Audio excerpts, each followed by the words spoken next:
गंगा नदी के किनारे एक साधु रहते थे। वे न केवल विद्वान थे बल्कि उनके पास जादुई शक्तियां भी थीं। एक दिन वे ध्यान में मग्न थे, तभी बाज की चोंच से एक चूहिया छूटकर उनके हाथों में आ गिरी। उसकी छोटी सी पूंछ व काली चमकीली आंखें थीं। उन्हें वह बहुत अच्छी लगी, पर घर ले जाने से पहले उन्होंने जादुई मंत्रों के प्रयोग से उसे एक लड़की में बदल दिया। वे उस लड़की को घर ले जाकर पत्नी से बोले, तुम हमेशा से संतान चाहती थी न, तो लो आज से यही हमारी पुत्री है, इसे पूरी देखभाल व स्नेह से पालो। साधु की पत्नी भी अपनी पुत्री को देख प्रसन्न हो उठी। वह उसे राजकुमारी की तरह पालने लगी। साल बीतते गए, नन्ही लड़की एक सुंदर युवती बन गई। जब वह 18 वर्ष की हुई तो साधु व उसकी पत्नी उसके लिए वर तलाशने लगे। साधु ने कहा, मेरी बिटिया का विवाह ऐसे व्यक्ति से होना चाहिए जो सबसे बड़ा हो। मेरे हिसाब से सूर्य ठीक रहेगा। पत्नी ने भी हामी भरी। उन्होंने जादुई मंत्रों के प्रयोग से सूर्य को नीचे बुला लिया। उन्होंने उसे अपनी पुत्री से विवाह करने को कहा, पर पुत्री ने पहले ही न कर दी। वह बोली, पिताजी, ये तो बहुत गर्म है, मैं उससे विवाह करूंगी जो इससे भी बेहतर हो। साधु निराश हो गए। उन्होंने सूर्य से कहा कि वे ही कोई वर सुझाएं। सूर्य ने कहा, बादलों के देवता से बड़ा कौन होगा, उनमें तो मेरी किरणों को भी रोकने की शक्ति है। साधु ने बादलों को नीचे बुलाया व अपनी पुत्री से विवाह करने को कहा, पर इस बार फिर पुत्री ने मना कर दिया। वह बोली, ये तो कितना बदसूरत है, मैं इससे विवाह नहीं कर सकती। साधु ने बादल देवता से कहा कि वही कोई अच्छा वर सुझा दें। वे बोले, पवन देवता ठीक रहेंगे, वे तो मुझे भी अपने फूंक से उड़ा देते हैं।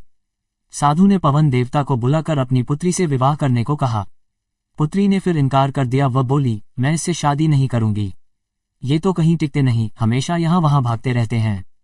साधु ने पवन देव से पूछा, क्या मेरी पुत्री के लिए ऐसा वर हो सकता है जो आपसे भी बेहतर हो? पवन देव ने कहा कि पर्वत देव मजबूत व ऊंचे हैं, वे मेरा भी रास्ता रोक देते हैं। साधु ने पर्वत देवता से कहा कि वह उसकी पुत्री से विवाह कर लें। पुत्री ने फिर से मना कर दिया। वह बोली, ये तो बहुत लंबे, सख्त व कठोर हैं, मैं इनसे विवाह नहीं कर सकती, इनसे भी कोई बेहतर चाहिए। साधु निराश हो गए। उन्होंने सूर्य से कहा कि वे ही कोई वर सुझाएं। सूर्य ने कहा, बादलों के देवता से बड़ा कौन होगा, उनमें तो मेरी किरणों को भी रोकने की शक्ति है। साधु ने बादलों को नीचे बुलाया व अपनी पुत्री से विवाह करने को कहा, पर इस बार फिर पुत्री ने मना कर दिया। वह बोली, ये तो कितना बदसूरत है, मैं इससे विवाह नहीं कर सकती। साधु ने बादल देवता से कहा कि वही कोई अच्छा वर सुझा दें। वे बोले, पवन देवता ठीक रहेंगे, वे तो मुझे भी अपने फूंक से उड़ा देते हैं। साधु ने पवन देवता को बुलाकर अपनी पुत्री से विवाह करने को कहा। पुत्री ने फिर इनकार कर दिया। वह बोली, मैं इससे शादी नहीं करूंगी, ये तो कहीं टिकते नहीं, हमेशा यहाँ वहां भागते रहते हैं। साधु ने पवन देव से पूछा, क्या मेरी पुत्री के लिए ऐसा वर हो सकता है जो आपसे भी बेहतर हो? पवन देव ने कहा कि पर्वत देव मजबूत व ऊंचे हैं, वे मेरा भी रास्ता रोक देते हैं। साधु ने पर्वत देवता से कहा कि वह उसकी पुत्री से विवाह कर लें। पुत्री ने फिर से मना कर दिया। वह बोली, ये तो बहुत लंबे, सख्त व कठोर हैं, मैं इनसे विवाह नहीं कर सकती, इनसे भी कोई बेहतर चाहिए। पर्वत देवता ने चूहे का नाम सुझाया। वे बोले, माना मैं काफी सख्त, मजबूत व ऊंचा हूं, पर चूहे मुझ में भी आसानी से बिल बना सकते हैं। साधु ने चूहे को बुलाया। उसे देखते ही उसकी पुत्री खुशी से उछल पड़ी। हाँ पिताजी, यही तो है वह, मैं जिससे शादी करना चाहती थी। साधु ने सोचा, इसे ही किस्मत कहते हैं। यह एक चूहिया थी और एक चूहे से विवाह करना ही इसके भाग्य में लिखा है।